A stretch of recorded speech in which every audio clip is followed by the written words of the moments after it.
What's going on, everybody? Welcome to a video for the public. One of the things I wanted to talk about today was something that I've been seeing circulating around for a long time, but it kind of came back to the forefront more recently. When we're talking about the big C, cancer, all those things that obviously a lot of people deal with themselves, have experienced themselves, and or have had loved ones, friends, family, etc., who have gone through it. What I've seen is there's a phrase that really stands out to me, and that phrase is, and I won't say it on here, but F cancer. F cancer. And why is that possibly going to make matters worse, in my opinion? Everything here is my opinion. So I'm not giving professional medical advice here. I'm just stating something that has caught my attention. And the reason why that could be more problematic in the long run is because of the relationship we have with this idea of what we call the big C. And what I mean by that is, using an analogy, you have a parent who is not letting you go touch the fire. And the reason why they're not letting you touch the fire is because it's going to get worse. So, you can't tell me what to do. You're going to go to the fire, right? A kid. Parent grabs him, says, "Hey, you need to stay over here." And then all of a sudden, that kid tries to get away and they try to get closer to the fire. They grab a little harder, saying, "Don't go near the fire." Kid does it anyway. Parent now is holding them super tight and causing pain, distress, discomfort to those children or to whoever, and is like, "Don't go in the fire. I'm trying to help you. Please don't do that. It's going to get worse."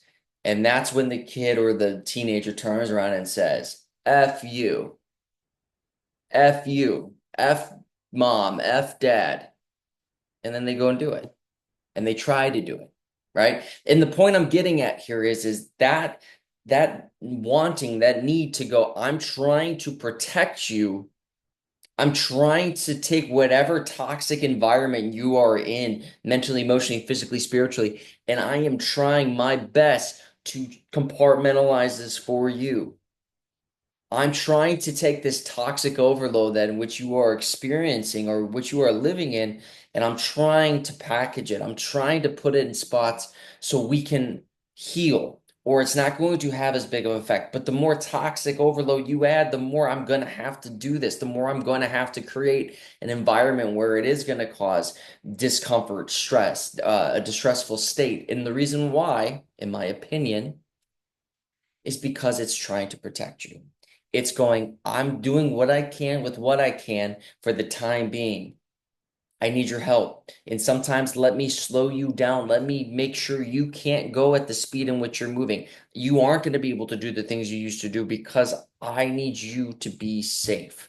I want you to be well." This is the body on a greater level talking or having a relationship with self, who we are. Because we might be, again, living in our world of stress, discomfort, pain, always something's wrong, anxiety, whatever, not knowing our purpose and not knowing how to navigate that. So our body's taking all that on, as we've talked about in the past. And then all of a sudden, it's going, "You know what? We don't have an ability to remove this toxic overload. So here we go. We're going to put it in over here and it's going to call the big C." And then people go, "Oh man, my whole life has changed now because of that big C. And I am angry. I'm going to beat you. I'm going to beat this. I'm going to overcome this. I'm going to fight this." Well, what are you fighting? And again, I'm not in that situation. And I hope not for it to be, but at least understanding, if we do find ourselves, can we find it within ourselves to give permission to go, maybe that response isn't going to be the best result, the best answer in order to actually heal, not just reduce symptoms, because remember, the symptoms are there to help, but to be able to go, maybe this is exactly what I needed in order to help me really get to the bottom of what I do need to change, what patterns or what abilities of removing this toxic overload, what I need to actually do to overcome this, to learn from this. and go and I know this is hard for people. Instead of saying F that, saying thank you. Thank you for giving me an opportunity to slow down. Thank you for giving me an opportunity to actually maybe recognize what matters to me. Because I have seen and worked with people go, I thought I had everything, but I wasn't happy. It wasn't until my injury, whatever it is, not just the big C, but anything where it's going, I had a whole new appreciation for my life. I had a whole new appreciation for family. I had a whole new appreciation for the little things.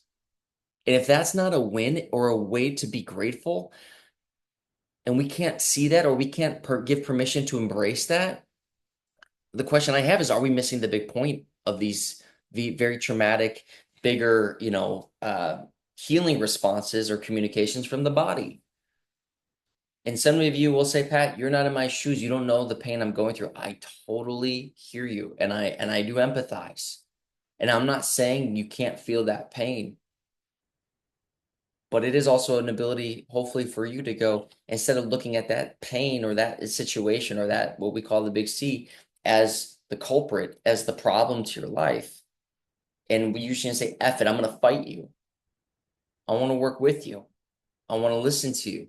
I want to be there with you. You're there to help guide me. I work with people who have injuries. Injury is a great tool. It is a great learning opportunity. It is a teacher.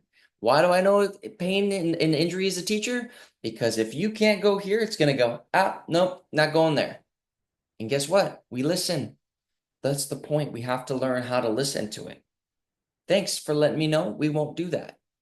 What can we do though? Teacher, injury, what can you let us do? What is at our disposal? What will you give us here? I can do this.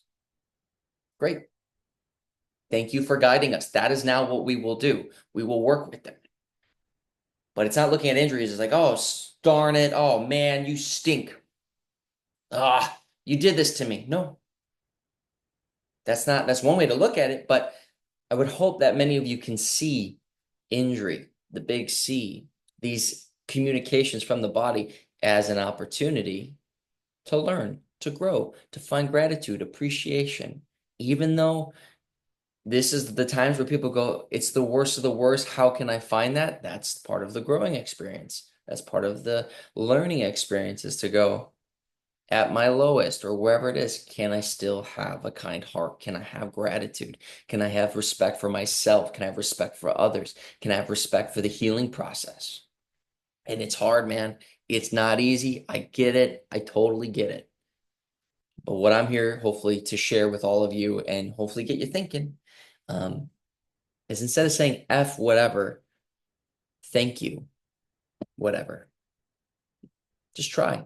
Give it a shot. Give it a shot. Give it an opportunity. Give it permission. See how it feels. See what you might hear, learn, grow from. You might follow that intuition a little bit more. You might be more self-aware in moments when you give that permission of saying thank you rather than saying F this, F you, F that. And this is going back to the parent analogy, and I'll end on this, is that a lot of parents will teach their kids, teach their kids, teach their kids, and it isn't until their kid goes, I'm going to do this for myself. I'm going to do it anyway. And then they experience the consequence. They experience it and they go, I wish that's what you were telling me all along, wasn't it? I get it now. And that's unfortunately, but fortunately, how a lot of life works is it's going, we can make the same mistake over and over and over again, and we can go through it and then going, wow, I've never fully embraced or fully dealt with the extremes or the severities of the consequences. And until I make those changes, I'm going to experience it. And when you don't have a parent or someone there, or if they're going, you know what, I'm going to step back, I'm going to let you learn. Now all of a sudden it's like, oh, I broke my arm, or oh, I'm burnt, I got burned my arm. Why didn't anyone stop me? It's like we tried. We tried many times. You just didn't want to listen. You kept telling me to F myself. You kept telling me to get out, leave you alone. You're getting in the way. You're a crap body. You're a crap parent. You know what I mean? So these are the things I want us to hopefully try to explore, really think about, consider, not to say F it, but thank you. Thank you for the opportunity to learn. Thank you for the opportunity to slow down. Thank you for the opportunity to be more self-aware, be more present. I know it's uncomfortable. I know the conditions are never easy, but is the beginning stage of being able to go, all right, here we go. Now I get to be with self under these conditions. And if I keep working on it and I give it my all and I give it my full awareness and I give it gratitude and respect, what may come from this? What growth, what can ultimately be the outcome that maybe I didn't see before, you know? So anyway, hope this helps. We'll have more videos coming here soon, but on that, have a wonderful rest of your day. Enjoy your week, and I'll see you all soon. Bye, everybody.